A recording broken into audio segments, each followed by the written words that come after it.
ძალიან ბევრი სასიამოვნო მოგონებებია ადრეული პერიოდის, მაშინ როდესაც მე ვმუშაობდი საქართველოს რესპუბლიკის პროკურატურაში არასრულწლოვანთა საქმეების განყოფილების პროკურორად და შემდგომ უკვე უზენაეს სასამართლოს მოსამართლედ. Ამ პერიოდში კოლეგებთან ჰქონდა ინტენსიური ურთიერთობები, ჩავდიოდით მივლინებებით. მენატრება, რა თქმა უნდა, ის ადამიანები, კოლეგები, როგორც პროკურორები, ასევე მოსამართლეები, რომლებთანაც ძალიან თბილი და კარგი ურთიერთობა ჰქონდა.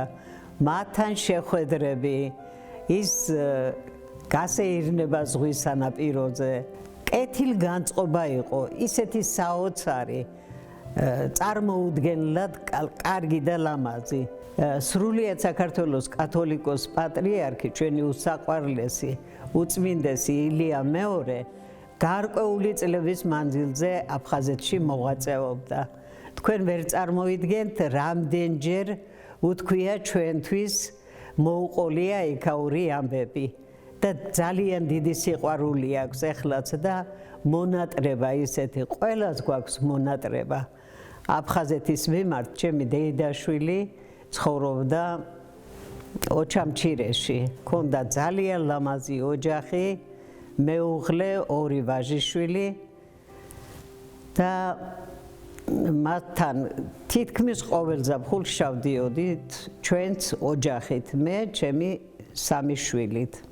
ტკბილი მოგონებები, რა თქმა უნდა, ბევრია ძალიან და აი შემდგომ პერიოდში, რაც განვითარდა მოვლენები, ეს იყო შოკის მომგვრელი ყველა ნამდვილი ადამიანისთვის და ქართველი დედისთვის მით უმეტეს, რომ უდანაშაულო ახალგაზრდობა იღუპებოდა. აი ამ პერიოდში ზუსტად ჩამოყალიბდა ქალბატონ ქეთი დოლიძის ხელმძღვანელობით მატარებელი, რომელიც თეთრი მანდილის სახელწოდებით იყო, ეს ეშელონი მიდიოდა პირდაპირ სოხუმისკენ. სპორტის სასახლეში მიმდინარეობდა აღრიცხვა. ჩავეწერე იქ და პირდაპირ ავედით მატარებელში. ბევრი არა, მაგრამ გარკვეულწილად შვილმკვდარი დედები ვიყავით უფრო. 20 ივნისს ჩემი შვილი დაიღუპა.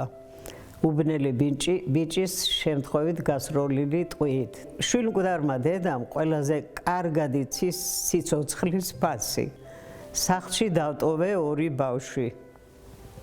რა თქმა უნდა, ატირებულები, განერვიულებულები, მაგრამ მეუთხარი მე აუცილებლად რაღაც უნდა გავაკეთო. საოცრება იყო, რომ ხვდებოდნენ მატარებელი რომ მიდიოდა, ხომ სადგურებზე ჩერდებოდა.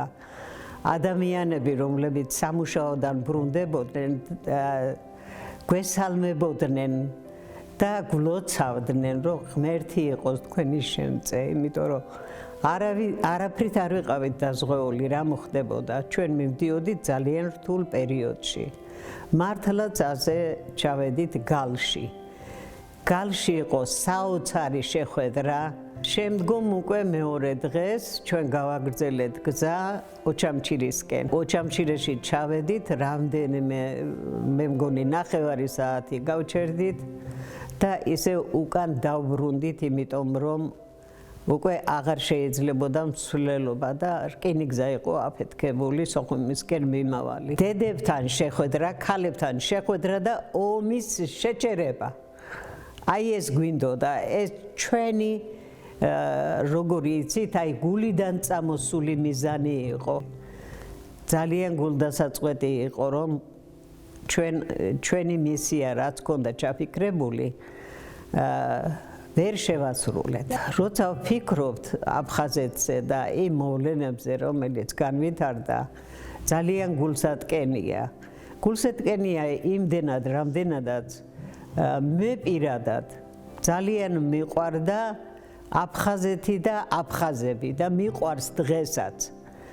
მე მთის ხალი ვარ, ხევსური ვარ და აფხაზებს და ხევსურებს ერთნაირი ტრადიციები და რაღაც წარსულში აი ესეთი სამართალიც ერთნაირი ჰქონდა და ასეთ ვითარებაში ღმერთო ჩემო, რატომ მოხდა აი ეს საშინელი სისხლისღვრა ძალიან დიდ ტკივილს იწვევს ყველა ადამიანის გულში. როცა ვფიქრობ მიზეზებზე, რამ გამოიწვია ამ ორი ხალხის ერთმანეთთან დაპირისპირება,